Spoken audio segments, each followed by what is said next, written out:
আগামী 31শে মে আরামবাগ সফরে আসছেন ভারতের স্বরাষ্ট্রমন্ত্রী অমিত শাহ। আর তার আগে কালীপুর স্পোর্টস কমপ্লেক্সের মাঠ পরিদর্শনে বিশেষ প্রতিনিধি দল। সম্ভবত প্রশাসনিক বৈঠকেই আরামবাগ সফরে আসছেন তিনি, এমনটাই জানা যাচ্ছে। এর আগেও আরামবাগ সফরে আসার কথা ছিল, কিন্তু প্রাকৃতিক দুর্যোগের কারণে সফর বাতিল হয় এবং পুনরায় সেই সফরেই 31শে মে আরামবাগে আসছেন স্বরাষ্ট্রমন্ত্রী। সরকারি কর্মসূচি রয়েছে সেদিন, এমনটা জানা যাচ্ছে। আজ উপস্থিত ছিলেন পুরসুরার বিধায়ক বিমান ঘোষ, আরামবাগ টাউন বিজেপির সভাপতি সুমন তিওয়ারি সহ অন্যান্যরা। এ বিষয়ে আরো কি জানা যাচ্ছে দেখুন বিস্তারিত 24 আওয়ার্স আরামবাগের রিপোর্ট।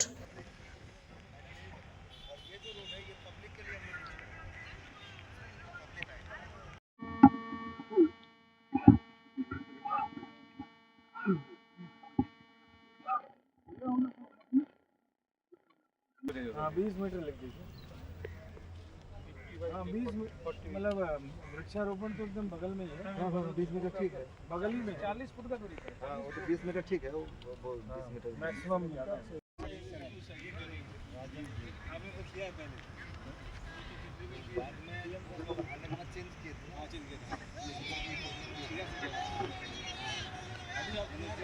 हाँ वो एएसएल मीटिंग में चेंज कर दिया।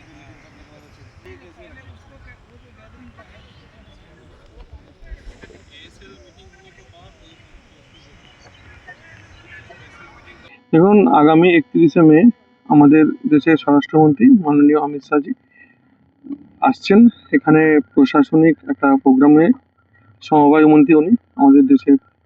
তো গতবার একটা আমরা অর্গানাইজ এখানে হচ্ছিল, কিন্তু বৃষ্টির কারণে হতে পারেনি, স্থগিত হয়ে গেছিল। সেই প্রোগ্রামে উনি এখানে আসছেন। এখানে আমাদের ইফকো থেকে শুরু করে যে ডিপার্টমেন্টের প্রোগ্রাম সরকারি সমস্ত অফিসাররা এসছেন, মাঠ পরিদর্শন করলেন এখানে। এবং আগামী 31 তারিখে ওনার প্রোগ্রামের জন্য সকালে প্রস্তুত হচ্ছে। সরকারি প্রোগ্রাম, এটা কোনো পলিটিক্যাল এজেন্ডা না। কি কি থাকছে ওই দিনের প্রোগ্রামের মধ্যে সেটা এখনই আমি করতে পারছি না, এটা পরপর জানা যাবে। পুরোপুরি সরকারি।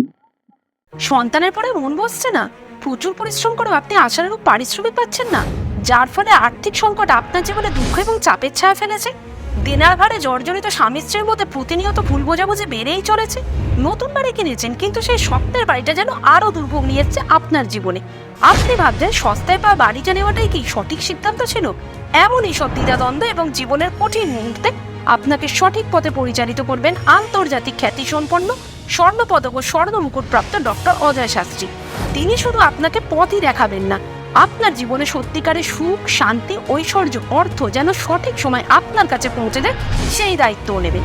তাঁর অভিজ্ঞতা এবং জ্ঞানের আলোতে আপনার জীবন হয়ে উঠতে পারে নিরুদ্বেগ ও সমৃদ্ধির পথে ধাবমান।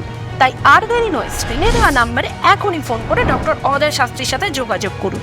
কে জানেন, হয়তো একটিমাত্র ফোনই আপনার জীবনকে বদলে দিতে পারে।